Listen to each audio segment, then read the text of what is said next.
I want to thank you for joining us here again for another episode of Sermon Highlights. Today, we're here with Pastor Newbill. Sir, I want to thank you for coming back here and sharing with us the highlights, the main points of the message that you preached today. A powerful sermon. Powerful. You touch on so many different things, but there's only a few that I can, kind of ask you about, just to elaborate on a little bit.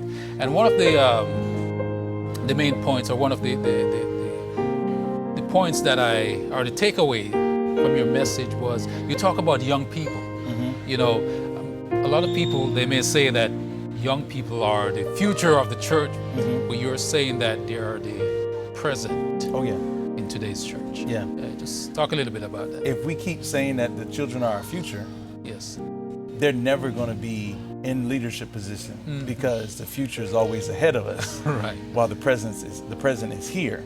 If we consider them to be our present, that means we will be okay, and we'll trust that we've trained them, we taught them, and we allowed them to have the skill sets to learn to make mistakes, because we had to do it at some point.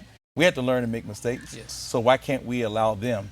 The goodness is, I would rather our young people make those mistakes with us here in church, as opposed to going out into the world making those mistakes where it can end up being worse than it would be in the church. That's so true. And you also touch on the emotion part of it, right? And when you were doing that, I was there and I was thinking, because as a law enforcement officer, there are, as a trainer as well, I always tell my trainee not to make decisions based off emotions. Making a decision based off emotions, it's going to come back to bite you. You kind of touch on that a little bit in a different aspect with the church itself. So one of the things that we have to consider, one, do we know what our emotional intelligence are? Do we know? And if you don't, I would really suggest for anyone to find out what it is, because how you make decisions, there's this history there. It could be a situation that happened before that you never got over. This thing called PTSD can influence your decision. But more importantly, when it comes time for us to be active for God, we can't use our personal emotion to make those decisions, because there's a lot of things that God has asked us to do that's not going to make sense. But if we go off of our emotions, we're not going to want to do it. But if we just trust God, knowing that He knows full well, because He is the creator of our emotions, He knows all of our hearts, our desires, and our mind frames.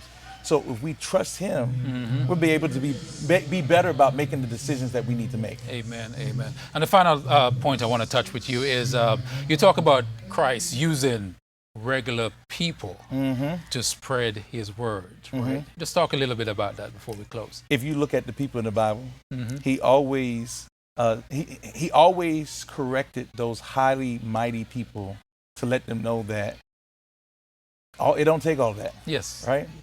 But I personally believe that He asks regular old people to spread the word, because at the end of the day, we are just regular people.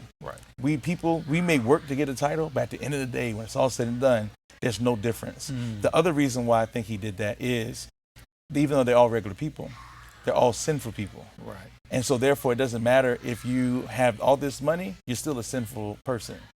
Basically, he gave us the idea that all of us are equal and level at the cross. And so if all of us are equal and level at the cross, then a regular person has the ability to share and witness for Him.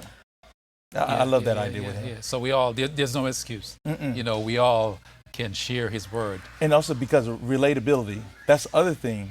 Yes. Regular people tend to have a better connection relationship-wise when they're discussing things. If you and I find one common denominator and we can share in that, the relationship gets better. And let's say I'm the non-believer and you're the believer. One day you can say, you know what, hey, I want you to come to church, because that relationship has been established. Then I'm going to be more willing to share with you or sit with you at church. Wow. I see the connection. Well, Pastor Newbill, I want to thank you. I want to thank you for coming back here and sharing the highlights and main points of the message today. Thank you, sir. No problem. My pleasure. All right.